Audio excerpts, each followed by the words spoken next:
Assalamu alaikum and welcome to the Oasis Focus and Finance Show. I'm your host Shafiq Morton. As always, it's great to be with you. In this series, we've been focusing on people within certain professions.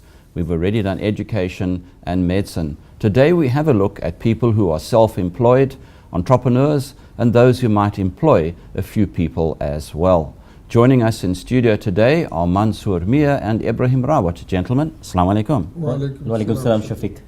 Ebrahim, let's start off with a scenario of somebody who is a single self-employed individual, our typical entrepreneur. Well, Shafiq, when it comes to retirement savings, and more so in the case of a self-employed individual, they relatively would be a homogeneous group. And what it really means is that, they creating some sort of savings for themselves, and really at the end of the day it's about putting an income on the table.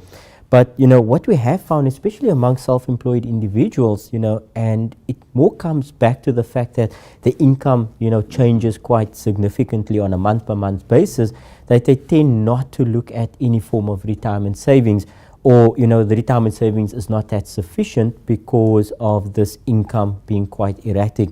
And it does have a multiple spin-off, more so on the basis that you're saving insufficiently for your retirement, but at the same time you're not taking advantage of all these tax benefits that's on offer to you on a year-by-year basis. So if you look at a individual, and it's always maybe easier to explain it in the form of an example. Take an individual is earning R1 million a year as an income, and he makes no contribution to any form of retirement savings. And let's assume no other deductions. So on R1 million, taking the marginal tax table into account, he's going to pay 314,000 Rand of income tax. Now that's quite a lot of money at the end of the day, and he's going to continue doing this every year, assuming he's earning R1 million. So he's contributing quite a lot. But now take someone that's earning R1 million and he takes full advantage. He contributes 27.5% to a retirement fund. So all of a sudden his taxable income of R1 million has now dropped to 725,000 Rand, and on 725,000 he's now being taxed, and that 314,000 Rand of tax now all of a sudden drops down to 202,000 Rand. So what it immediately gives you, it gives you this immediate tax relief of 112,000 and some odd Rand. So what are you doing? You're achieving a 41% return on your investment contribution that you've made, which I don't think any other investment would give you on any other day. Besides that is adding the investment return to the contribution that you would have made. So I think it's important as individuals, more so self-employed individuals, that we start developing a formula that works for us, where we maybe contribute on a monthly basis, and every year before the end of the tax year you then make that top up or make regular ad hoc contributions to your retirement. Now, Mansoor, Ebrahim has already touched on the fact that if I'm a self-employed individual, entrepreneur, things will be erratic. Business is seasonal. So how does one get around the issue of contributions? Obviously, as Ebrahim mentioned, with the individual, he could either put nothing away for retirement, and one of the reasons is generally when a business is starting, you need to put a lot more of that money back into the business to let it grow. So that's what you find a lot of individuals doing. But as an individual, you must remember he's got the option of doing something on a monthly basis. He can take advantage of that 27.5% over a 12-month period. So if it's of R1 million, 27.5% is 275,000. He could say, Mansoor, I'd rather it go out of my account on a monthly basis, take the 275, divide by 12 and load a debit order basically. In doing it that way, he doesn't feel the pinch when he has to take a bigger lump sum to try and take the maximum deduction. Then I've got some clients that actually says, I don't mind doing an annual payment and do the once off 275. He might have a December period which is his peak season, and he knows he makes a lot of money, so for him to do a lump sum in January just before the end of the tax year, that suits him fine. Then you've got a combination of the two where the guy says, I don't want to impact the monthly cash flow of the business, so let's do 10 on a monthly basis, which is 120,000 Rand over the 12 months, and I know I need to give you another 157,500, and he might do that in the form of a lump sum, whether he does it in one annual lump sum or every quarter gives me 30, 30, 30. So for the individual looking at the retirement annuity, he's got much more flexibility in how he makes that contribution. And look, it's not every year that you have to claim the maximum deduction. You might have a project, or he might have a project that's come up where it's more lucrative for him to take that extra 200 or 100,000 rand, dump it into that project because it's going to generate more revenue for him. He might look at that as an option. So he's got much more flexibility in a retirement annuity. So Ebrahim, what happens, let's say I am self-employed and my business has got to a stage where I'm actually employing other people. How do we factor all of this in? I think it's good. The fact that a business is flourishing means you're creating employment, and what you really want to try and do is create a harmonious relationship between you as the employer and your employees.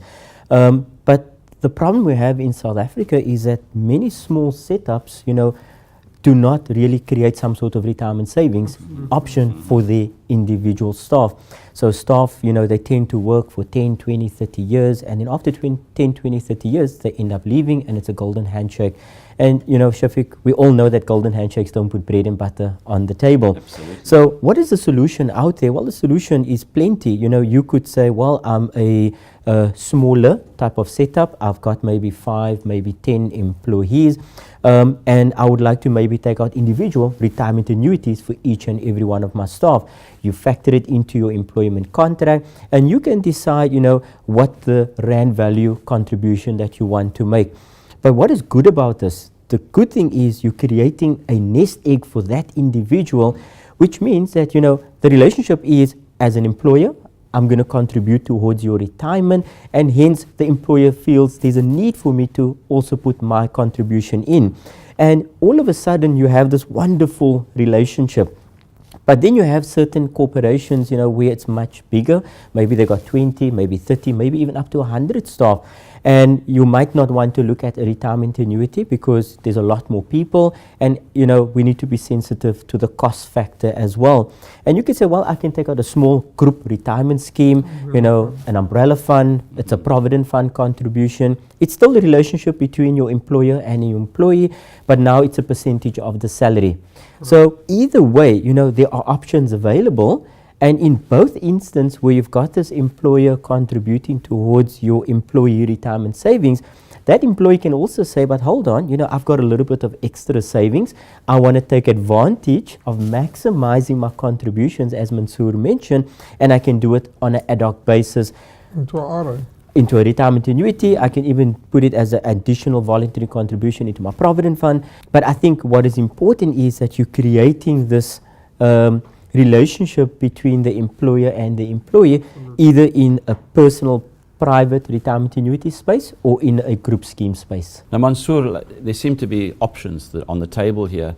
A lot of people seem to go the group scheme way, small group scheme, or retirement annuity. Just take us through this landscape, these options. You could go the RA route, you could go the umbrella provident fund route, bearing in mind that every individual is allowed to claim a maximum of 27.5% of their annual income as a tax deduction. Now, there's certain factors that one would look at. Is the cost of going via the umbrella fund is obviously slightly cheaper because you pooling all of the employees' pension money or contributions together, and it's one payment going across to the administration company or the investment company, for that matter, for managing that retirement fund. With a retirement annuity, it's individual debit orders that might be coming from the employee's bank account as opposed to the employer's bank account. The employer was giving them the money to make sure that the contributions go in. I think the difference between the two is obviously with a retirement annuity, that money is locked in until age of retirement, earliest age being age 55. You've got no option of getting access to that funds. With the umbrella provident fund, if for whatever reason you're changing jobs, you resign, you do have options, and I'll speak about that a bit later, as to what you can do with that provident fund money should you resign or leave employment, basically. Other factors to consider would be, so yes, I'm contributing maybe 12% towards my company provident fund, umbrella scheme. I do want to contribute more to a retirement fund. Do I do a voluntary contribution on top of my existing company provident fund, or do I look at going the retirement annuity route? A factor that you'd be considering, there's one cost. Obviously, which one is cheaper? Is it cheaper to go the Provident Fund route, cheaper to go the RA route? Obviously, going the RA route, it opens up choice for you because you could choose a different fund manager so that you're not having all your retirement funds managed by the same fund manager or investment company. So you could say, okay, my Provident Fund is with company X via my employer. I'd like to take a RA with company Y. You also obviously got the option sometimes, depending on the company you work for, that Provident Fund might not be exposed to a Sharia compliant retirement vehicle. So you could say, you know, I want it to be Sharia compliant, and you're going to do bulk of your contributions into a retirement annuity where you can make sure it is Sharia compliant according to your religious and ethical beliefs. That is, Shafiq. Okay, Ebrahim, in our previous shows we made a distinction between defined benefit contributions and defined contributions, if I have got those categories correct. Yeah, you do, Shafiq. You know, we spoke about it in previous series as well. And, you know, with specific to this program, you know, where we're speaking about retirement annuities and we're speaking about small umbrella schemes, they generally would be associated with, you know, defined contribution funds. If you look at defined benefit funds, which is really saying my pension value at the date of retirement is defined. That's really what it means. So as early as the day when you start your employment, you know at retirement age what your pension fund value is going to be. Obviously based on what your salary is at that stage. Yes, so it's a formula. It takes your salary at the end and it multiplies by the number of years and you get this end value. And understand, you know, while pension funds used to play a part in the system, you'll notice that a lot of companies have started moving away from that. And the simple reason why they moved away from it was because, you know, this value sat on the balance sheet of a business or a company, and, you know, that money was being invested somewhere. And if there was a shortfall, that shortfall had to come out of the coffers of the employer. So obviously it became a loss to the employer, and hence the shift from defined benefit funds to the more commonly defined contribution funds. And defined contribution really means my contribution is defined. I know what my rand value is going to be towards my retirement, and that now gets invested through the expertise of an asset manager. It's exposed to investment return, and the end value would then come out being whatever the contribution was multiplied by the number of years and the investment return that the fund was exposed to. So retirement annuities generally play that same role as well, where you're contributing on a monthly basis or you're contributing in the form of a lump sum, and similarly with a provident fund in a small umbrella scheme environment. But what is important, Shafiq, is because of, you know, you being exposed to market return and market risk, as an individual, you need to now pay a lot more closer attention to what's happening with your investment. You know, if the markets are tough, we need to understand what the impact is. If markets are doing well, we need to understand the benefit of it. But I think what is very important is that, you know, once a year, study your investment statement, see what's happening, and, you know, also understand what is the shortfall that I need to be contributing. And if there is a shortfall, take advantage, start a retirement annuity, make those contributions, because not only are you getting the immediate tax relief, but you're also getting this assurance of a nest egg for yourself when you do eventually retire. Mansoor, another scenario, what happens if I belong to one of these small groups, as it were, and I've now got employment somewhere else and I want to move? How does that affect me? I think the first thing I would advise anybody that finds themselves in that position, whether you're in a big company or a small company where you belong to umbrella provident fund scheme, is make contact with a registered financial advisor to give you advice, because there are various options that are available.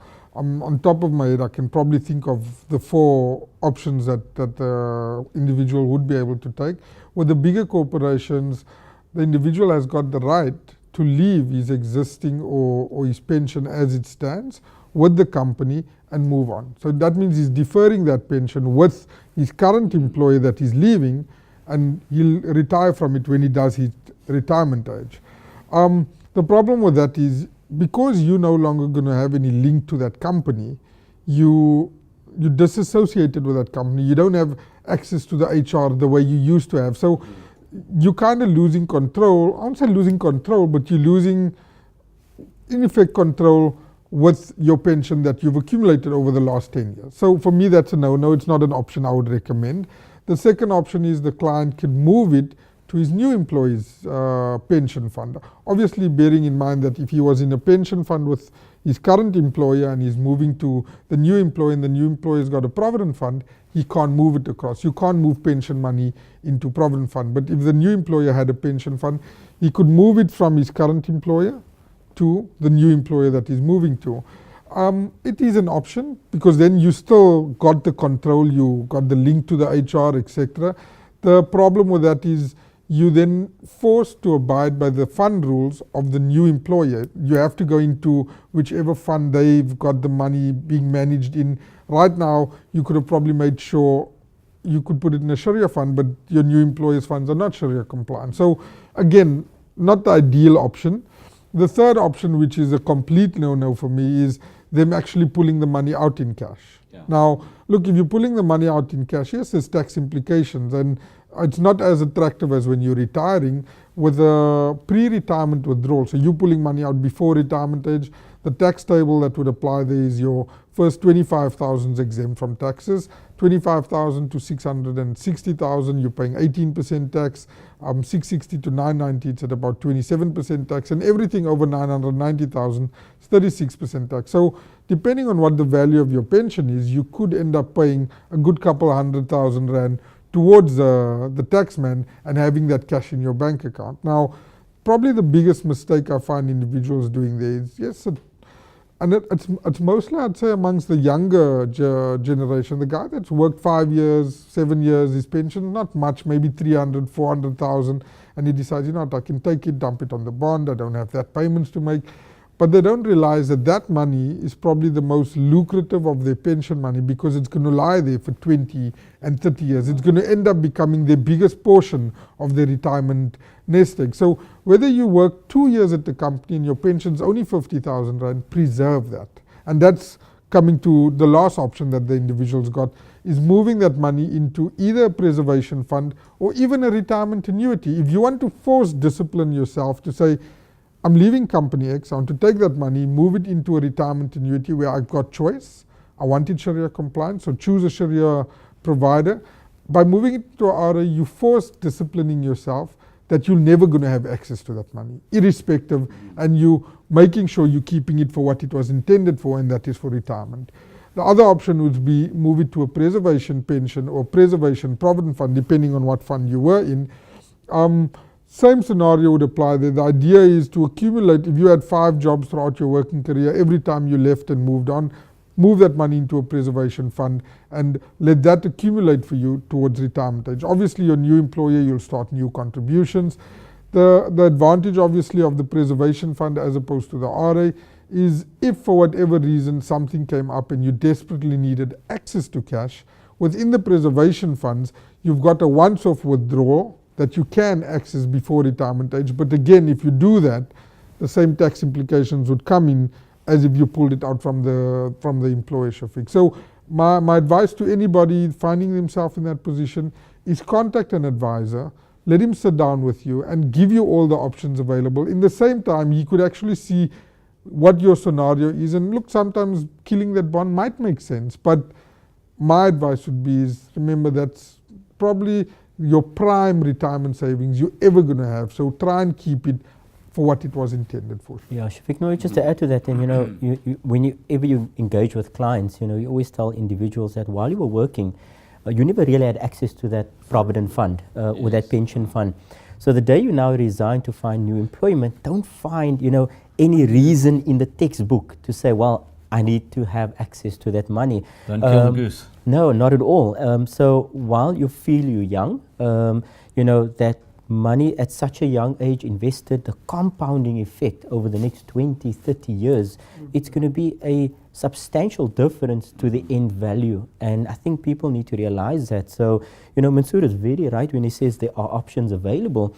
But I think you need to have a tick box to say, well, these are my needs, this is my wants.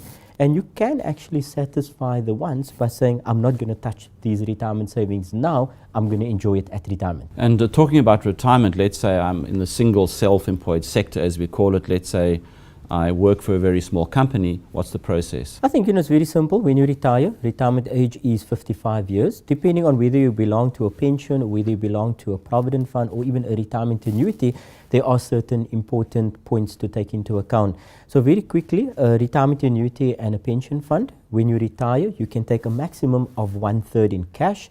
The retirement fund tax tables will apply, and the balance after tax will be paid into your bank account.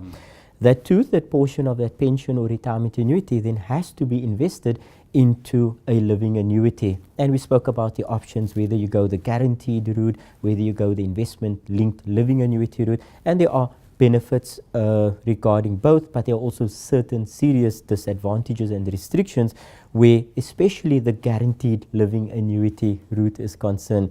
And we spoke about it in previous interviews where we said, don't get comfort out of this word guarantee. Absolutely. The only guarantee in life is that we will close our eyes and yes, we will pay taxes at the end of the day.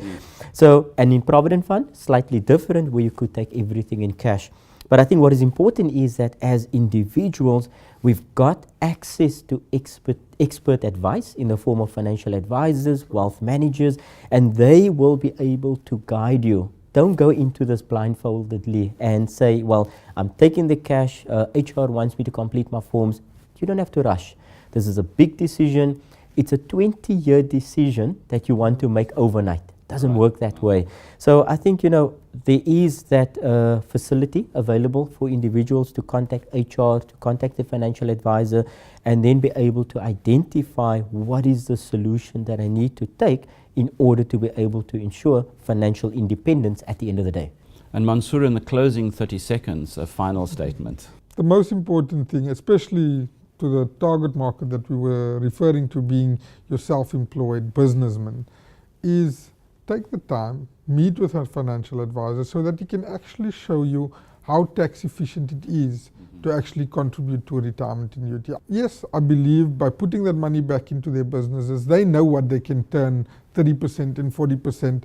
But while you're turning that 30 and 40%, there is one very phenomenal way of saving towards your retirement and reducing your taxes considerably over years. I mean, if you take a 20 and a 30-year period of saving, even if it's 100,000, that's 3 million rand that you're saving over a 30-year period or 40-year period, basically. So take the time, meet with a financial advisor and let him guide you on various options that are available. And for the individuals that work for a company, a corporation, again, don't, like Ebrahim said, make rash decisions when it comes to what you're doing with your retirement savings, because it will hurt you down the line, Shafiq. Gentlemen, shukran, thank you. Walaikum salam, Shafiq. And that concludes today's edition of the Focusin Finance Show. A special thanks to our guests, Ebrahim Rawoot and Mansoor Mia, who discussed the scenario of self-employed individuals and small companies looking towards their retirement. Should you wish to watch this or any of our other shows, you can log into the Oasis Crescent YouTube channel.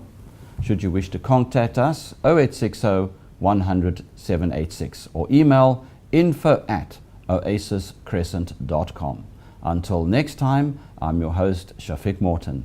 Assalamu alaikum wa rahmatullah.